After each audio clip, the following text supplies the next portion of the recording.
जय हिंद जय भारत। नमस्कार दोस्तों, आप सभी का दीपक एजुकेशन प्रयागराज में स्वागत है। दोस्तों आज मैं भूगोल का नेक्स्ट टॉपिक लेकर आया हूं, महाद्वीपों एवं महासागरों की उत्पत्ति। पिछले क्लास में मैंने आपको बताया था पृथ्वी के चट्टानें यानी कि चट्टानें कितने प्रकार की होती हैं, चट्टानें क्या होती हैं और किस तरह से अग्नेय चट्टान कायांतरिक रूप में परिवर्तित हुई, अवसादी चट्टान कायांतरिक रूप में परिवर्तित हुई, कायांतरिक चट्टान पुनः कायांतरित रूप में परिवर्तित हुई। इन सभी टॉपिकों पर, इन सभी बातों पर टॉपिक पर मैं बात कर चुका हूं। तो आज का नेक्स्ट टॉपिक है महाद्वीपों एवं महासागरों की उत्पत्ति। यानी कि आज आप जानेंगे कि जो सातों महाद्वीप है वर्तमान में, आप जिसे एशिया महाद्वीप, अफ्रीका महाद्वीप, यूरोप महाद्वीप, उत्तरी अमेरिका, दक्षिणी अमेरिका, ऑस्ट्रेलिया, अंटार्कटिका, जो सात आप महाद्वीप पढ़ते हैं भूगोल में, उन सभी सात महाद्वीपों की उत्पत्ति कैसे हुई, जन्म कैसे हुआ, आज इन्हीं पर हम लोग बात करेंगे। इसके अलावा आप पढ़ते हैं जैसे प्रशांत महासागर, हिंद महासागर, अटलांटिक महासागर, आर्कटिक महासागर, विश्व के चार जो प्रमुख महत्वपूर्ण बड़े सागर हैं उनको भी आप पढ़ते हैं। तो उन सागरों का कैसे जन्म हुआ, इन सभी पर आज हम लोग बात करेंगे। यानी कि आज की क्लास जो है आपके लिए बहुत ही इंपॉर्टेंट होने वाली है, क्योंकि जिसे आप पढ़ते हैं, जैसे सातों महाद्वीप को आप पढ़ते हैं, चारों महासागरों को आप पढ़ते हैं, तो पढ़ते तो हैं लेकिन उनकी उत्पत्ति कैसे हुई है, यानी कि उनका जन्म कैसे हुआ है, आज उस सभी बातों पर हम लोग बात करेंगे। तो देखिए महाद्वीपीय एवं महासागरों की उत्पत्ति हम लोग स्टार्ट करते हैं, लेकिन आपको बताना चाहूंगा ये सभी प्रतियोगी परीक्षाओं के लिए अति महत्वपूर्ण है। तो आइए देखते हैं सबसे पहले इन पे महत्वपूर्ण बातें। महाद्वीपों एवं महासागरों की उत्पत्ति। महाद्वीपों एवं महासागरों की उत्पत्ति की बात की जाए तो यहाँ पर दो महत्वपूर्ण सिद्धांत दिए गए हैं। पहला सिद्धांत तो यह दिया गया है महाद्वीपीय विस्थापन का सिद्धांत, और दूसरा दिया गया है प्लेट विवर्तनिकी सिद्धांत। अब आपके मन में आ रहा होगा कि क्या सर यही दो ही सिद्धांत दिए गए, तो ऐसा बिल्कुल नहीं, बहुत सारे सिद्धांत दिए गए हैं, लेकिन आपके परीक्षा उपयोगी जो सबसे महत्वपूर्ण है, जो वैज्ञानिक है, यही दो ही महत्वपूर्ण सिद्धांत है। एक तो महाद्वीपीय विस्थापन का सिद्धांत है, तो दूसरा प्लेट विवर्तनिकी सिद्धांत या प्लेट टेक्टोनिक थियरी जिसे आपके नाम से जानते हैं। ये दोनों सिद्धांत सबसे महत्वपूर्ण हैं। तो आइए सबसे पहले देखते हैं महाद्वीपीय विस्थापन का सिद्धांत की बात की जाए तो आपसे प्रश्न पूछता है कि कौन दिया था, तो अल्फ्रेड वेगनर महोदय ने देते हैं। कौन दिया था? अल्फ्रेड वेगनर महोदय। उसके बाद बात की जाए प्लेट विवर्तनिकी सिद्धांत या प्लेट टेक्टोनिक थ्योरी की बात की जाए तो यह सिद्धांत का देखिए यहां से तीन प्रकार से प्रश्न पूछ सकता है आपसे। पूछेगा आपसे प्लेट विवर्तनिकी सिद्धांत के प्रतिपादन किसने किया था, तो हैरी हेस्ट महोदय ने किया था। आपसे पूछे कि प्लेट विवर्तनिकी सिद्धांत की वैज्ञानिक व्याख्या किसने किया था, तो मॉर्गन महोदय ने किया था। अगर आपसे पूछे कि इस सिद्धांत के समर्थक कौन कौन से व्यक्ति थे, तो सबसे पहले समर्थक मैकेंजी, पार्कर एवं होम्स महोदय ने इस वैज्ञानिक सिद्धांत जो ये दिया गया था हैरी हेस्ट के द्वारा वैज्ञानिक व्याख्या किया गया था मॉर्गन के द्वारा, तो इनका समर्थन करने का कार्य कौन दिए थे, प्रोत्साहन करने का, समर्थन करने का कार्य कौन किए थे, मैकेंजी महोदय, पार्कर महोदय एवं होम्स महोदय करते हैं। तो ये महत्वपूर्ण आपसे वनडे एग्जाम के लेवल यानी कि आप जैसे जो सभी प्रतियोगी परीक्षाएं हैं एक दिवसीय, उन सभी परीक्षाओं के लिए इतना महत्वपूर्ण है। अब आइए इसको एक एक सिद्धांत को डिटेल से हम लोग देखते हैं। सबसे पहला हम लोग पढ़ेंगे महाद्वीपीय विस्थापन का सिद्धांत, उसके बाद हम लोग बात करेंगे प्लेट विवर्तनिकी सिद्धांत पर, और आज ही दोनों सिद्धांत को बढ़िया अच्छे से समझेंगे, देखते तो आइए सबसे पहले आप लोग हेडिंग डालिएगा महाद्वीपीय विस्थापन का सिद्धांत। तो आप लोग लिख लीजिएगा महाद्वीपीय विस्थापन का सिद्धांत अल्फ्रेड वेगनर महोदय ने दिया था। ये आपको पॉइंट टू पॉइंट आपको लिखना है। तो पहला पॉइंट आपको लिखना है महाद्वीपीय विस्थापन का सिद्धांत अल्फ्रेड वेगनर महोदय ने दिया था। अब इन्होंने बताया कि एक कार्बोनिफेरस युग था। कौन सा युग था भैया? कार्बोनिफेरस युग। कार्बोनिफेरस युग था। कौन सा था? कार्बोनिफेरस युग था। जैसे एक वर्ष होता है, एक वर्ष में कई महीने होते हैं, वैसे ही जो काल समय है, जब पढ़ा जाएगा पृथ्वी का भूगर्भिक इतिहास, तो वहां पर बताऊंगा मैं कि कैसे किस प्रकार से बहुत सारे कालखंडों, 7 कालखंडों में विभाजित किया गया है। उन कालखंडों में बहुत सारे युग आए थे, उन युगों में इनका निर्माण हुआ था। तो देखिए उन्हीं युगों में क्या हुआ कि एक कार्बोनिफेरस युग आया। ये कार्बोनिफेरस युग आपको याद रखना है, इस समय से संबंधित है। तो कार्बोनिफेरस युग आया। इस कार्बोनिफेरस युग में क्या था कि सातों महाद्वीप एक गोले में कैद था। अब आप कहेंगे गोले में कैसे कैद था? यानी कुल मिलाकर कहने का मतलब ये था कि गोले में नहीं कैद था। कुल मिलाकर कहने का मतलब ये है दोस्त कि जो उत्तरी अमेरिका महाद्वीप है, दक्षिणी अमेरिका महाद्वीप है, यूरोप महाद्वीप है, अफ्रीका महाद्वीप है, एशिया महाद्वीप है, ऑस्ट्रेलिया महाद्वीप है, अंटार्कटिका महाद्वीप है, जो वर्तमान में 7 महाद्वीप हैं, ये सभी के सभी जुड़े हुए थे। ये सभी के सभी क्या थे भैया? जुड़े हुए थे। और इस महाद्वीप को कहा गया पेंजिया महाद्वीप। क्या कहा गया भैया? पेंजिया महाद्वीप कहा गया। अब आप कहेंगे जो ये सागर वाला भाग है, तो जो ये सागर वाला चारों तरफ भाग है, इस सागर वाले भाग को कहा गया पैंथलासा महासागर। क्या कहा गया? पैंथलासा महासागर। पैंथलासा महासागर। पैंथलासा महासागर। तो ये आपको याद रखना है। यानी कि कार्बोनिफेरस युग में जो प्रेजेंट टाइम पे 7 महाद्वीप हैं, ये एक महाद्वीप में विभक्त था, यानी एक महाद्वीप था। इस महाद्वीप का नाम था पेंजिया महाद्वीप। और इसके चारों ओर जो जल वाला भाग था, जो पानी वाला क्षेत्र था, इस पानी वाले क्षेत्र को पैंथलासा महासागर कहा गया। ये कौन कह रहे हैं? वैगनर महोदय जी कह रहे हैं। कौन कह रहे हैं भैया? ये वैगनर महोदय जी कह रहे हैं कार्बोनिफेरस युग की बात। फिर उसके बाद इन्होंने कहा कि धीरे धीरे समय और बीता, यानी धीरे धीरे समय और बीता। तो एक आता है जुरैसिक युग। कौन सा आता है? जुरैसिक युग आता है। कौन सा आता है भैया युग? जुरैसिक युग आता है। अब इस जुरैसिक युग में होता क्या है कि जो ये पेंजिया महाद्वीप था, ये 2 भागों में टूट गया। 2 भागों में ये टूट गया। देखिए ये पूरा का पूरा ये भाग पृथ्वी हो गई, और यहाँ पर देख रहे हैं आप, ये जो पेंजिया महाद्वीप था, ये 2 भागों में टूट गया। अब जब 2 भागों में टूट गया, तो उत्तर वाला जो भाग था, इसका नाम रखा गया लारेंसिया। इसका नाम रखा गया क्या भैया? इसका नाम रखा गया लारेंसिया। लारेंसिया, या इसी को कहा जाता है अंगारा लैंड, या इसी को क्या कहा जाता है भैया? अंगारा लैंड कहा जाता है। और जो दक्षिण वाला भाग था, नीचे वाला भाग था, इसे कहा गया गोंडवाना लैंड। क्या कहा गया? गोंडवाना लैंड कहा गया। तो इस प्रकार से आप देख रहे हैं कि कार्बोनिफेरस युग में तो पेंजिया महाद्वीप था, यानी 7 महाद्वीप इकट्ठे थे। लेकिन क्या हुआ? एक समय आया जुरैसिक युग। इस युग में क्या हुआ कि ये पेंजिया महाद्वीप 2 भागों में विभाजित हो गया। उत्तर वाले भाग को लारेंसिया कहा गया। लारेंसिया कहा गया, या इसी को अंगारा लैंड कहते हैं, जबकि दक्षिण वाले भाग को गोंडवाना लैंड कहा गया। अब आप कहेंगे ऐसा कैसे हो सकता है? ऐसा अभी बताएंगे कि आखिर ऐसा क्यों हुआ। इसका इन्होंने तर्क दिया था, जैसे उत्प्लावनशीलता का सिद्धांत इन्होंने गुरुत्वीय बल बताया था। इस प्रकार से इन्होंने वैगनर महोदय ने बताया कि इसी कारण ये जो महाद्वीप था पेंजिया महाद्वीप, ये 2 भागों में विभाजित हो गया। देखिए अभी ये रुका नहीं, फिर उसके बाद एक समय आता है क्रीटेशियस युग। एक समय आता है क्रीटेशियस युग। क्रीटेशियस युग आता है। अब यहाँ पर और भी बड़ी घटना होती है, इसे थोड़ा सा मैं मिट दे रहा हूं। तो यहाँ पर देखेंगे आप, ये तो याद ही हो गया होगा ना, इसे क्या कहा गया? इसे लारेंसिया कहा गया, या इसी को क्या कहा गया? अंगारा लैंड कहा गया। इसी को अंगारा लैंड कहा गया। और नीचे दक्षिण वाले भाग को क्या कहा गया भैया? गोंडवाना लैंड कहा गया। गोंडवाना लैंड कहा गया।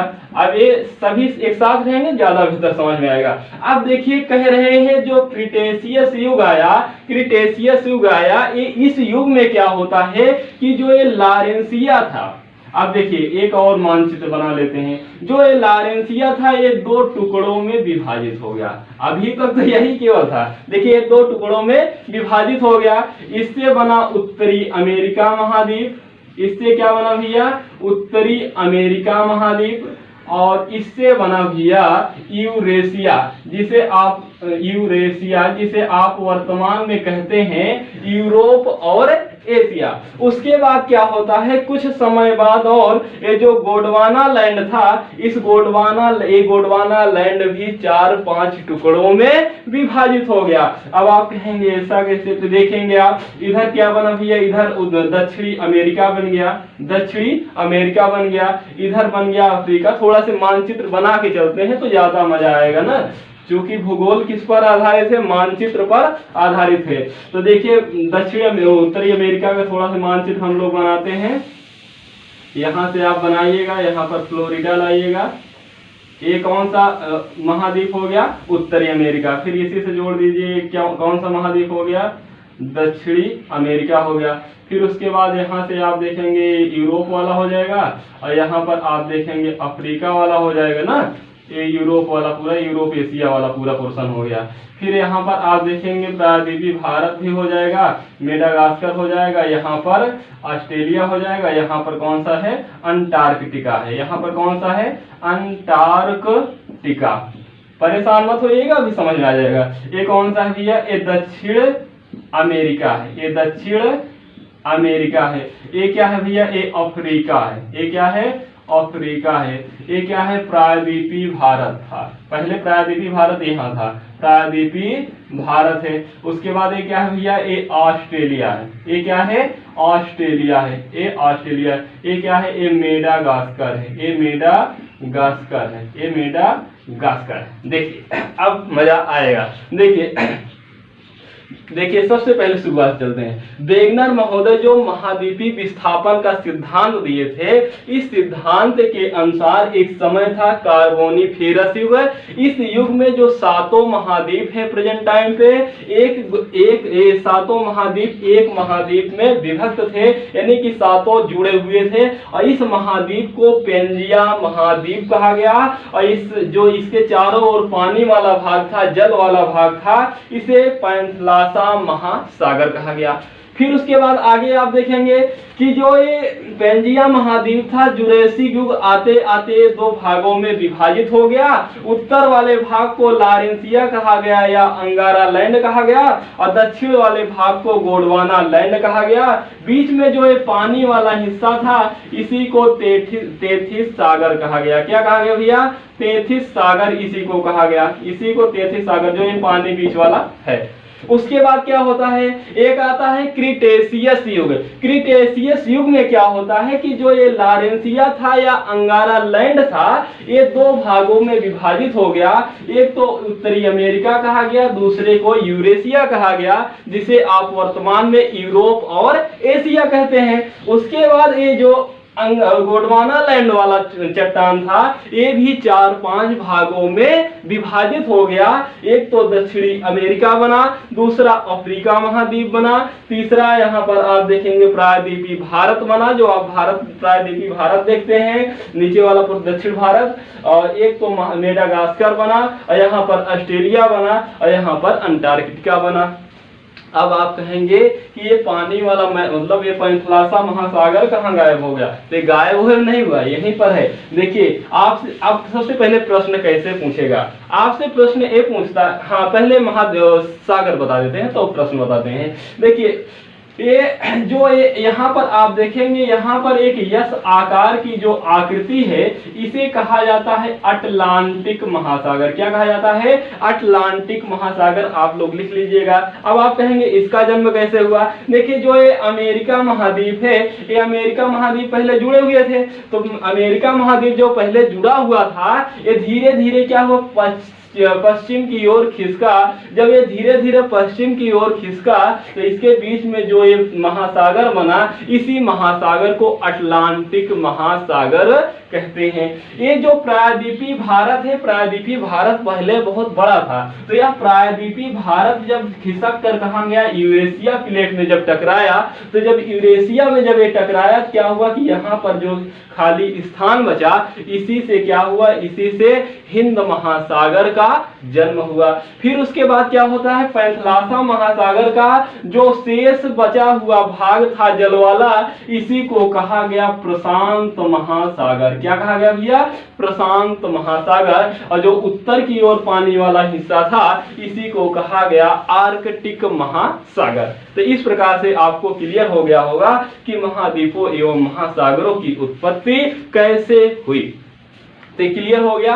अब देखिए प्रश्न कैसे पूछता है, आपसे प्रश्न पूछता है कि कार्बोनिफेरस युग में जो महाद्वीप था उसे क्या कहा जाता है, तो पैंजिया महाद्वीप। जो महासागर था उसे क्या कहा जाता है, पैंथलासा महासागर। फिर उसके बाद आपसे पूछेगा कि जब दो टुकड़ों में विभाजित हो गया तो उत्तर वाले टुकड़े को क्या कहा जाता है, तो लारेंसिया या अंगारा लैंड। मतलब दो नाम है इसका, चाहे आप लारेंसिया कहिए या अंगारा लैंड कहिए। दक्षिण वाले टुकड़े को क्या कहा जाता है, गोंडवाना लैंड कहा जाता है। फिर आपसे प्रश्न पूछता है कि अंगारा लैंड से कौन कौन से महाद्वीप बने थे, तो अंगारा लैंड से उत्तरी अमेरिका महाद्वीप बना, यूरोप महाद्वीप बना, एशिया महाद्वीप बना। यूरेशिया का मतलब ही होता है यूरोप और एशिया के संयुक्त रूप को यूरेशिया कहते हैं। उसके बाद आपसे प्रश्न, तो ये क्लियर हो गया ना, अंगारा लैंड के कौन कौन से भाग हैं या लारेंसिया के कौन कौन से भाग हैं, तो उत्तरी अमेरिका महाद्वीप है, यूरोप महाद्वीप है और एशिया महाद्वीप है। आपसे प्रश्न पूछा जाता है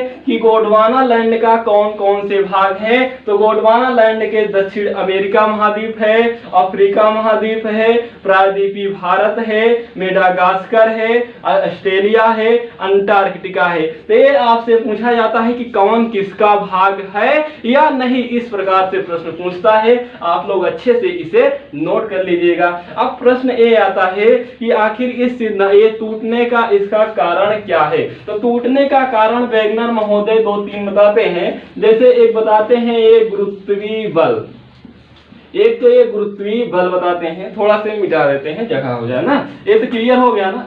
इसे आप लोग बढ़िया से नोट कर लीजिएगा भैया। यहाँ से प्रश्न पूछा जाता है, सभी एग्जामों में प्रश्न पूछता है कि कौन अंगारा लैंड का भाग है या नहीं, प्रश्न पूछता है कि कौन गोंडवाना लैंड का भाग है या नहीं। इस प्रकार से प्रश्न पूछता है, तो आपको इसे याद रखना है भैया, आपको इसे याद रखना है। तो देखिए यहाँ पर इन्होंने बताया कि सबसे पहले इन्होंने बताया टूटने का कारण, इन्होंने कहा गुरुत्वीय बल है। क्या है, गुरुत्वीय बल है। एक तो इन्होंने गुरुत्वीय बल बताया, दूसरा इन्होंने बताया प्लावनशीलता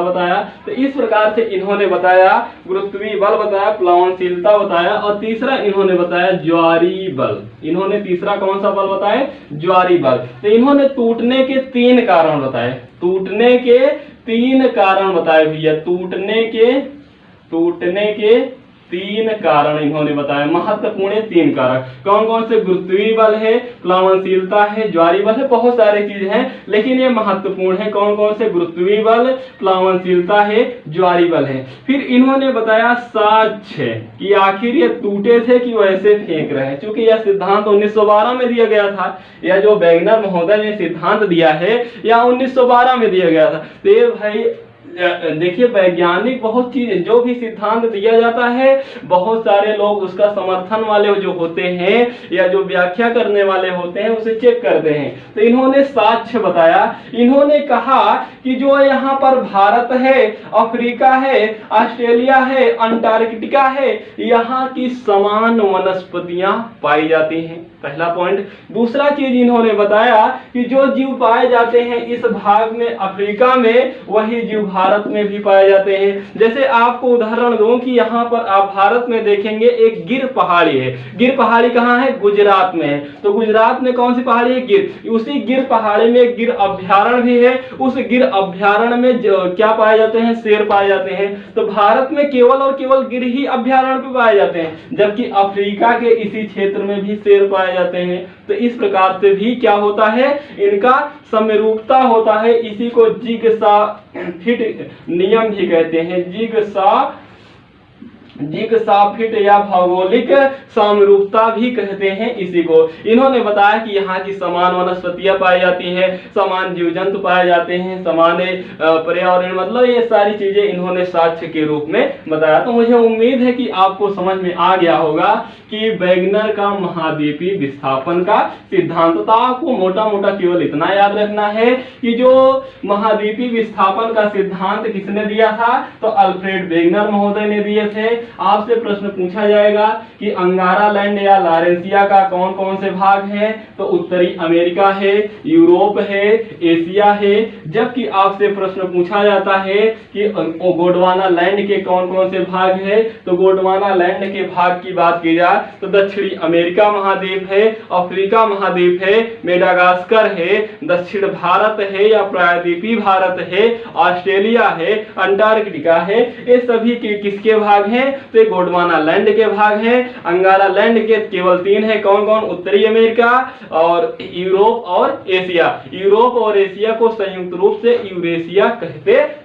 जिसे आपको याद रखना है। अब आइए देखते हैं दूसरा। ये महत्वपूर्ण सिद्धांत आपका कंप्लीट हो गया। अब आइए देखते हैं दूसरा कौन सा है? प्लेट विवर्तनिकी सिद्धांत। आप लोग बढ़िया से नोट करते जाएंगे ताकि आपको एग्जाम टाइम में रिवाइज करने का मौका बढ़िया से मिल जाए। देखिए, नोट्स बनाने का यही फायदा होता है। जब आप अच्छे से नोट्स बनाए रहेंगे तो आपको एग्जाम टाइम में बहुत ही इंपॉर्टेंट साबित होगा। और आप देखिए, कोई भी एग्जाम की आप तैयारी कर रहे हैं, नित्य प्रतिदिन बढ़िया से आप लगे रहिए। आप बढ़िया से पढ़िए। आपको जो भी पढ़ाया जाए उसकी नोट्स बनाइए। नोट्स बनाने के बाद आप उसे रिवाइज करिए ताकि आप एग्जाम को क्वालिफाइड कर सकें। क्योंकि आपका उद्देश्य ही क्या है? एग्जाम को क्वालिफाइड करना। तो एग्जाम को अगर आपको क्वालिफाइड करना है भैया, तो आपको बढ़िया से पढ़ना पड़ेगा। और बढ़िया से पढ़ने का मतलब केवल यही है कि आप अच्छे से, चाहे जिस टीचर, मुझसे ही नहीं है, आप चाहे जिससे पढ़ रहे हो, टीचर सभी समान होते हैं। कोई भी टीचर हो सकता है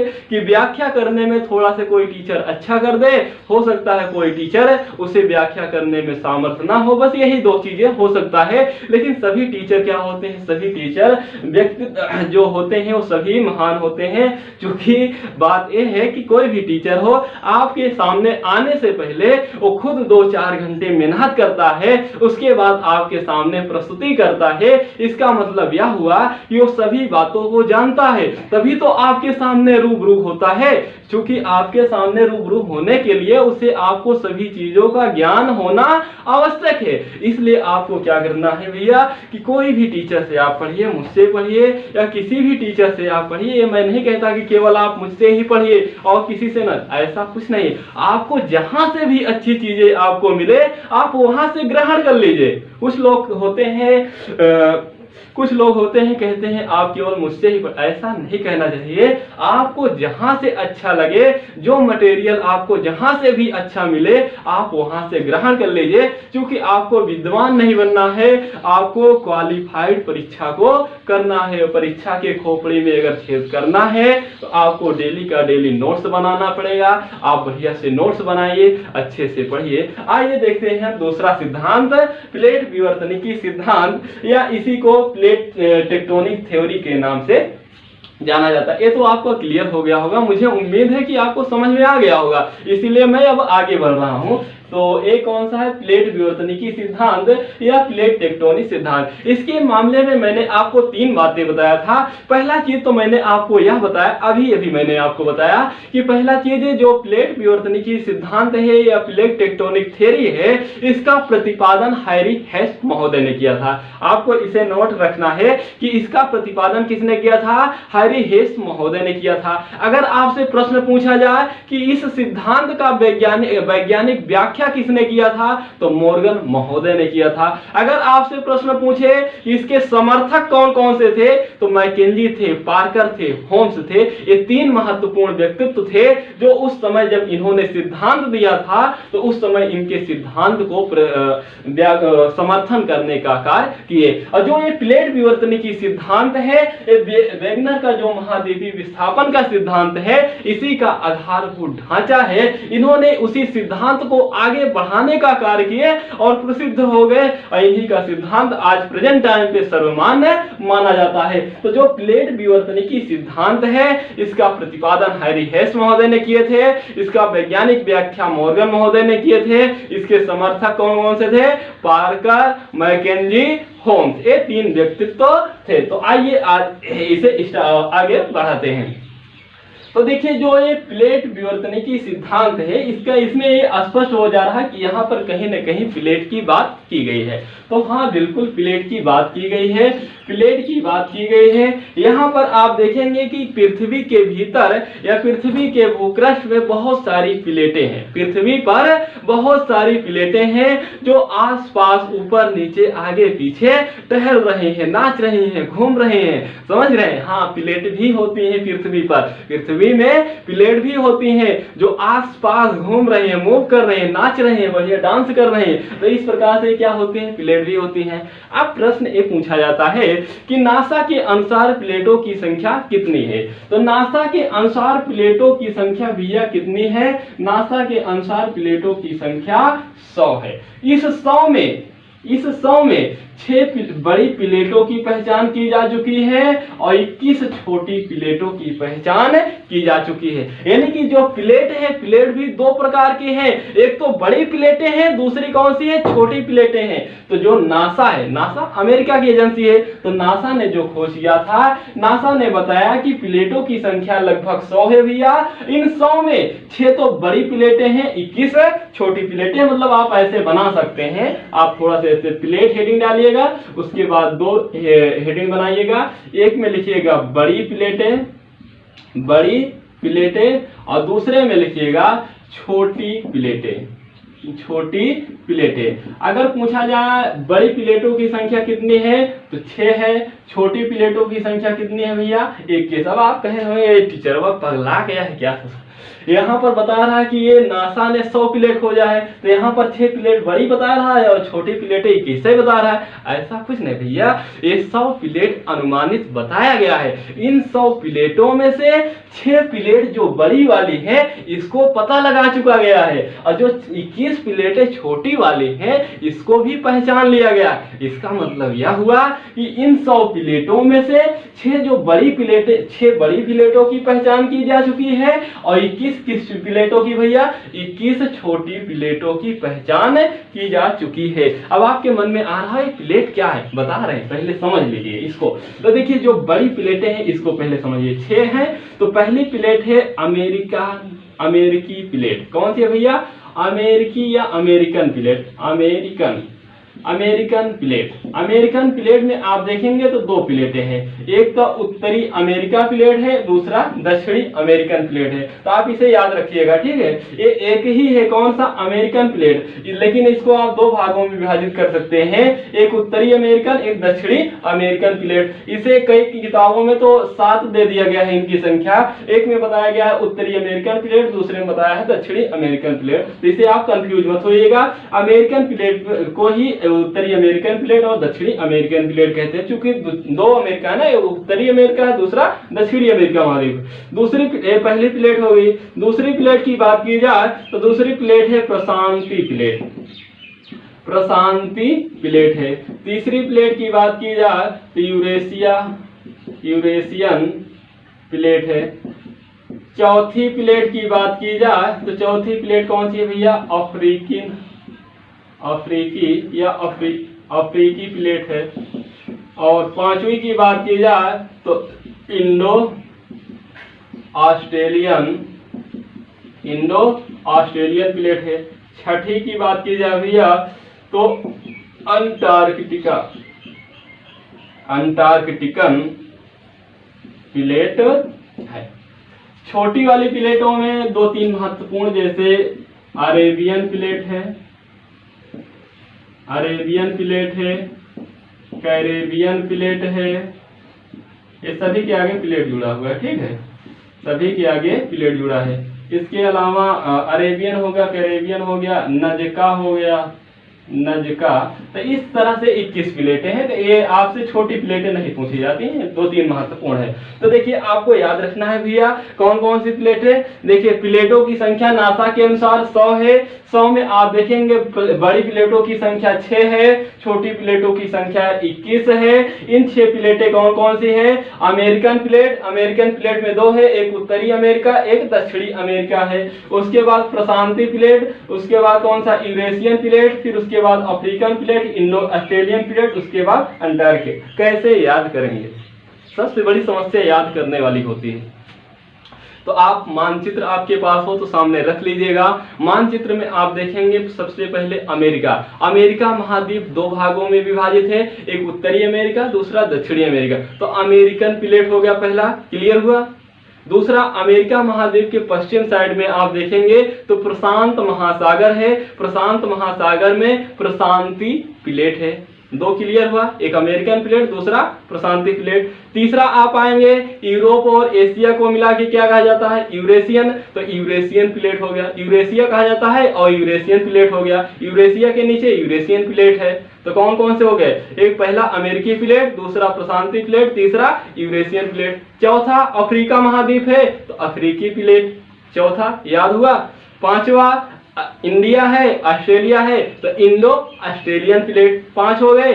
छठा कौन सा? अंटार्कटिका महाद्वीप सबसे नीचे है, सफेद वाला जो बर्फ वाला महाद्वीप है, अंटार्कटिकन महाद्वीप। याद हो गया, क्लियर हो गया। देखिए पहला मैंने आपको बताया अमेरिकन प्लेट, उत्तरी अमेरिका, दक्षिणी अमेरिका। फिर दूसरा मैंने आपको बताया उसी के बगल प्रशांत महासागर है, प्रशांति प्लेट। फिर मैंने आपको बताया यूरोप और एशिया को मिला के यूरेशिया कहते हैं और यह किस प्लेटों से बना, किन प्लेटों में है? तो यूरेशियन प्लेट। फिर अफ्रीका महाद्वीप है, अफ्रीकन प्लेट। इंडिया है, ऑस्ट्रेलिया है, इंडो ऑस्ट्रेलियन प्लेट। और अंटार्कटिका बचा, अंटार्कटिकन प्लेट। छोटी प्लेट में आपको याद नहीं रखना है, वैसे ही ध्यान देना है। एक अरेबियन प्लेट है, दूसरा कैरेबियन प्लेट है, तीसरा नजका प्लेट है। अब ये प्लेटें हो गए। अब समस्या ये बनती है कि आखिर प्लेट किसे कहते हैं? अब आप ये सोने चांदी या हीरे मोती या स्टील की प्लेट नहीं है, समझ रहे हैं? प्लेट किसे कहते हैं? तो देखिए जो पृथ्वी का कठोर भूखंड होता है उसी को प्लेट कहते हैं। अब आप सोच रहे होंगे कितने समय से मैं ये सोच रहा था कि प्लेट किसे कहते हैं, आप एक लाइन में कह दिया कि जो पृथ्वी का कठोर भूखंड होता है उसी को प्लेट कहते हैं। हाँ बिल्कुल सही आप सुन रहे हैं, बिल्कुल सही आप सुन रहे हैं। जो पृथ्वी का कठोर भूखंड होता है उसी कठोर भूखंड को ही क्या कहते हैं? प्लेट कहते हैं, उसी को प्लेट कहते हैं। अब आप कहेंगे विवर्तनिकी क्या है, टेक्टोनिक क्या है? देखिए मैंने आपको बताया था पिछले दूसरी क्लास आप देखिएगा पृथ्वी की आंतरिक संरचना। तो पृथ्वी की आंतरिक संरचना में मैंने आपको बताया था भैया कि पृथ्वी के आंतरिक संरचना में 3 परत मुख्य रूप से है। एक तो कौन सी है? क्रस्ट है, मेंटल है और कोर है। 3 परत है। इसी मेंटल में, ऊपरी मेंटल में एक परत पाया जाता है जिसे कहा जाता है स्टेनोस्फेयर या इसी को कहा जाता है दुर्बलता मंडल। दुर्बलता मंडल कहा जाता है या इसी को स्टेनोस्फेयर कहा जाता है। क्या कहा जाता है भैया? स्टेनोस्फेयर कहा जाता है, स्टेनोस्फेयर कहा जाता है। तो जो दुर्बलता मंडल है या स्टेनोस्फेयर है इसी के ऊपर जो ये सभी प्लेटें हैं ये आसपास एक दूसरे के सरक रही हैं, मूव कर रहे हैं, घूम रहे हैं। तो आपके मन में आएगा इनके सरकने की स्थितियां कितनी हो सकती हैं। तो जो ये प्लेटें सरक रही हैं भैया इनकी मुख्य रूप से सरकने की 3 स्थितियां होती हैं। 3 स्थितियां होती हैं, इसे आप नोट करिएगा क्योंकि ये बहुत ही इंपॉर्टेंट है एग्जाम के लिए। ये प्रश्न पूछा जा चुका है कई बार, सभी प्रश्नों के सभी एग्जामों के लिए ये महत्वपूर्ण है। पूछ लेता है कि यहाँ पर कौन सी प्लेट पाई जाती है या पूछ लेता है निम्न में से कौन सा अभिन्न है।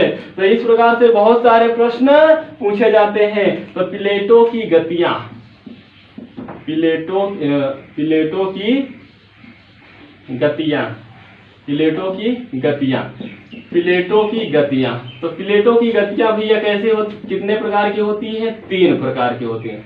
प्लेटों की गतियां कितने प्रकार की होती हैं? 3 प्रकार की होती हैं। प्लेटों की गतियां कितने प्रकार की होती हैं? 3। 1 हो गया, 2 हो गया और 3 हो गया।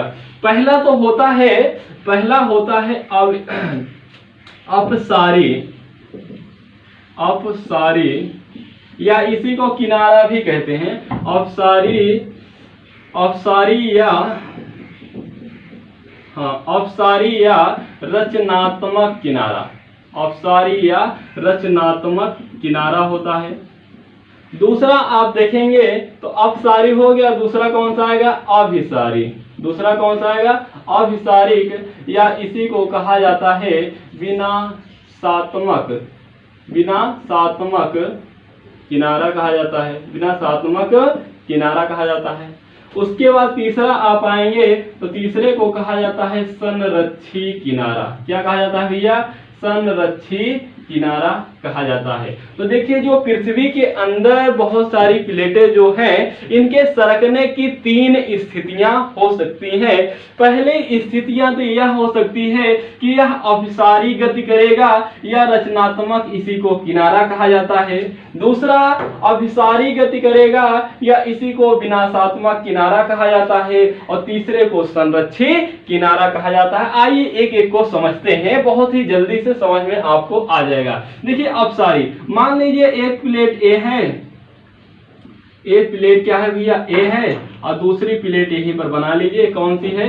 बी है, ए बी प्लेट है। अब ये दोनों क्या कर रहे हैं? अपसारी। अपसारी का मतलब है एक दूसरे से दूर जाना, एक दूसरे से दूर जाना। मतलब ये प्लेट यहां पर आ गई और ये प्लेट यहां पर आ गई। ए है, ए बी है, मतलब यहां से सरकते हुए ए इस साइड जा रही है, ए इस साइड जा रही है। तो यहां पर क्या हुआ? यहां पर गैप बन गया। जैसे मनुष्य जो होता है, जो भी जीव जंतु होते हैं, जैसे मनुष्य, मानव यानी कि व्यक्ति, कोई भी व्यक्ति है या कोई भी आदमी या औरत, कोई भी मनुष्य है, कोई भी व्यक्ति है, तो व्यक्ति में क्या होता है कि जो शरीर बनी हुई है, हमारी आपकी जो शरीर बनी है, या कोशिकाओं से बनी है। किससे बनी है भैया? कोशिकाओं से बनी है। कभी भी जब इस शरीर में कोई घाव आता है तो क्या करती है? कोशिका उस घाव को भर देती है। जैसे आप बाइक से जा रहे हैं, आप गिर जाते हैं, भगवान करे आप कभी ना गिरे, लेकिन मैं एग्जांपल दे रहा हूं। जैसे आप मान लीजिए आप बाइक से जा रहे हैं, आप बाइक से गिर जाते हैं, तो बाइक से जब आप गिर जाएंगे आपको चोट लग जाएगी, और चोट लगने के बाद मान लीजिए यहां पर थोड़ा से कट गया, रोड की जो गिट्टी लगी और थोड़ा से कट गया। अब जब ये कट जाएगा, जब आप दवा खाएंगे तो क्या होगा कि जो ये शरीर के अंदर की जो कोशिका है, इस घाव को ये तुरंत भरने का प्रयास करेगी, यानी कि जल्द से जल्द भरने का प्रयास। ऐसे ही शरीर के किसी भी अंग में चोट लग जाए या किसी कारण से अगर घाव हो जाता है, तो शरीर की कोशिका, इस शरीर की जो कोशिका होती है, उस घाव को भरने का प्रयास तुरंत करती है। क्यों?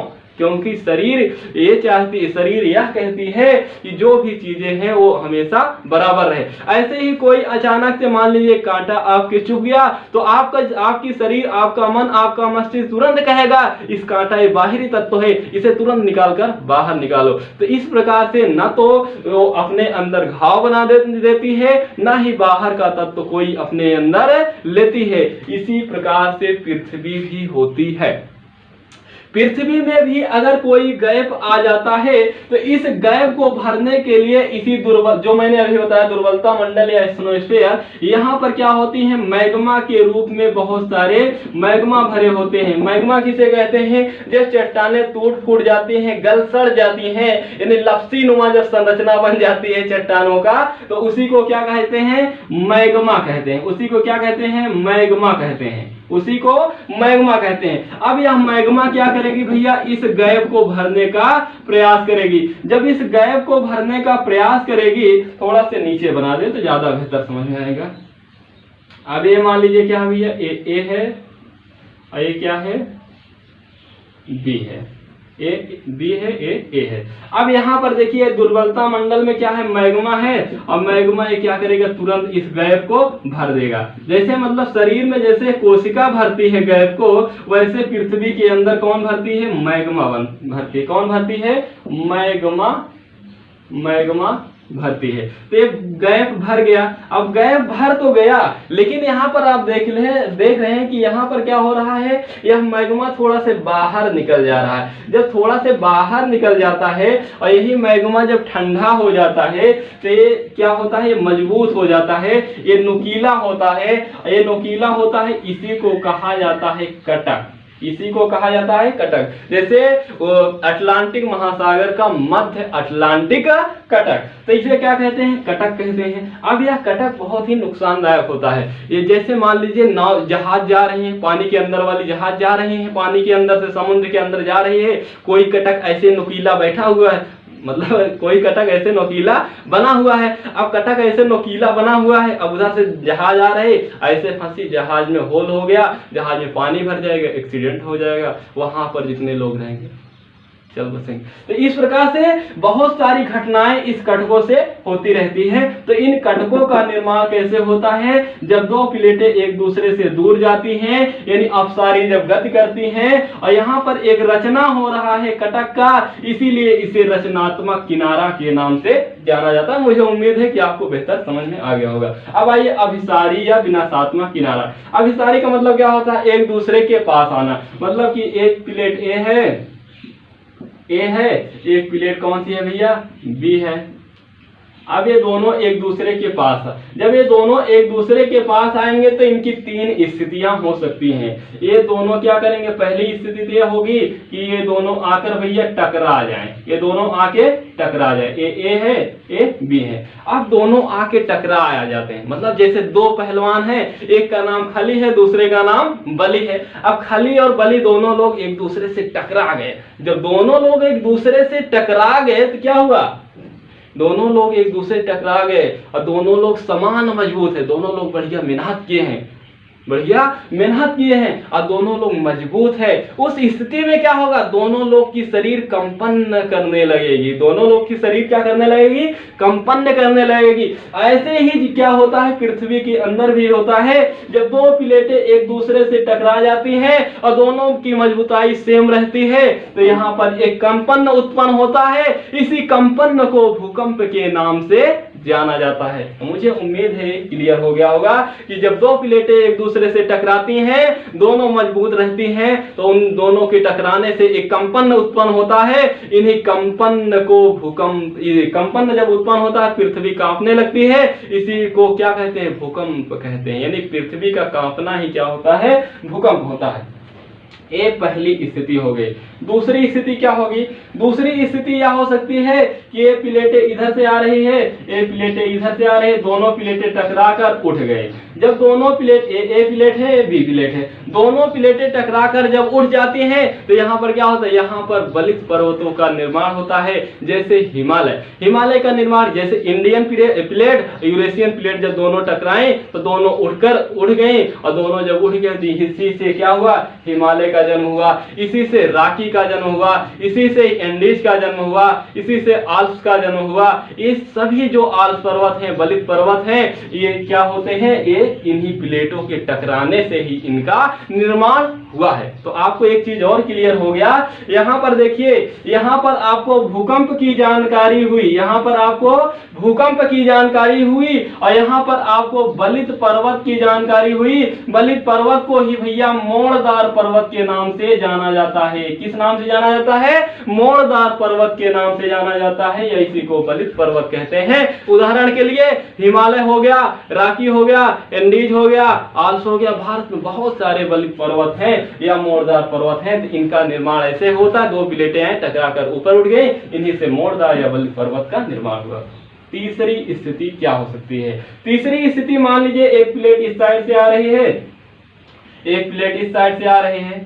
अब एक ये भारी प्लेट है, ये नीचे ए बी वाली है, ये भारी प्लेट है। कैसी है भैया, भारी प्लेट है, ए है, ये क्या है, हल्की प्लेट है, ये हल्की प्लेट। अब ये भारी प्लेट के ऊपर क्या होगी, चढ़ जाएगी।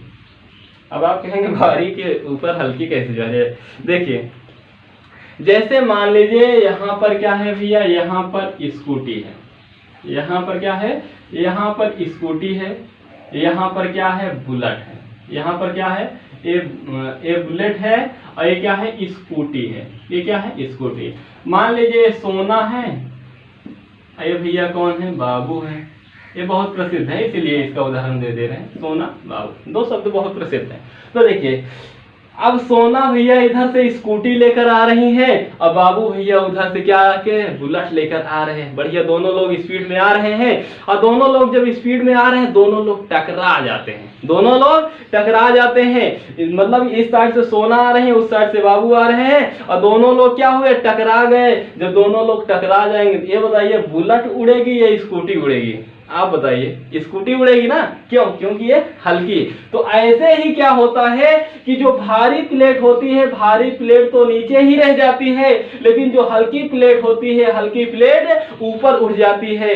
अब इससे क्या होगा, अब जो ये भारी प्लेट है ये नीचे तक धंस जाएगी, यहाँ तापमान बढ़ेगा, दाब बढ़ेगा, इसके कारण क्या होगा, ये जो प्लेट रहेगी ये प्लेट गल जाएगी, और जब गल जाएगी तो यही इसी को क्या कहेंगे, मैग्मा कहेंगे। इसी को क्या कहेंगे, मैग्मा कहेंगे। जैसे शरीर में जब कांटे चुभ जाते हैं तो शरीर तुरंत कहती है कि इस कांटे को तुरंत निकाल कर बाहर कर दो, वैसे ही पृथ्वी के अंदर कोई भी तत्व अचानक से बढ़ जाए तो उस तत्व को क्या करती है, पृथ्वी बाहर निकालने का प्रयास करती है।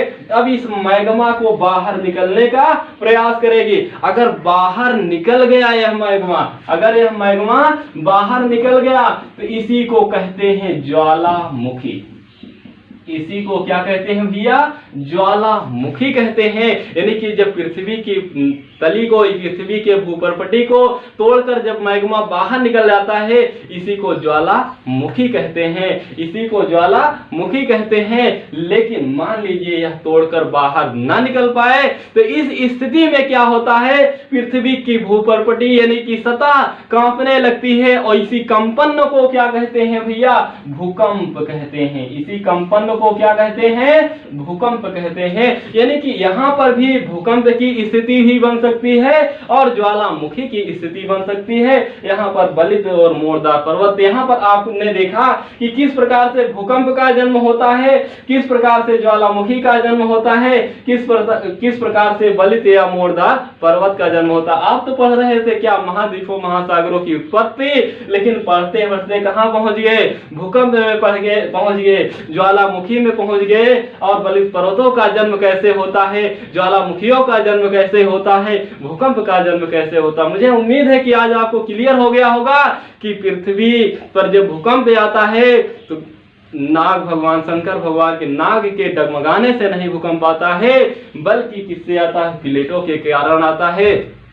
गाय माता के खुर के इधर उधर करने से नहीं, बल्कि एक प्लेट के टकराने से आता है। फिर हालो जो धार्मिक मामला है, धार्मिक ही सही, मतलब भगवान शंकर जी के जो नाग देवता के फन से ही सही, गाय माता से ही सही, धार्मिक को मैं यहाँ पर नहीं जोड़ूंगा। यहाँ पर आप केवल देखिए वैज्ञानिक दृष्टि से, कि वैज्ञानिक दृष्टि से जो भूकंप आता है वो प्लेटों के टकराने से आता है, प्लेटों के टकराने से, या तो प्लेटों के टकराने से आएगा, या तो जो मैग्मा होता है उससे बाहर जब निकलने का प्रयास करता है तो उस स्थिति में। अब तीसरा पहले समझ लीजिए, तो इसके बाद इस पर बात करते हैं थोड़ा से। और देखिए, संरक्षी किनारा, संरक्षी का किनारा का क्या मतलब होता है, जैसे मान लीजिए क्या हुआ कि एक प्लेट इस साइड से जा रही है, एक प्लेट इस साइड से आ रही है, एक प्लेट इस साइड से आ रही है। अब दोनों प्लेटें बिना टकराए एक दूसरे को पार चल कर जाए। जब एक दूसरे को पार कर जाएंगे तो यहाँ पर क्या होगा, यहाँ पर क्या होगा, यहाँ पर उठ जाए। जो ये समतल भाग है इसी को कहा जाता है भ्रंश पर्वत। इसी को क्या कहा जाता है,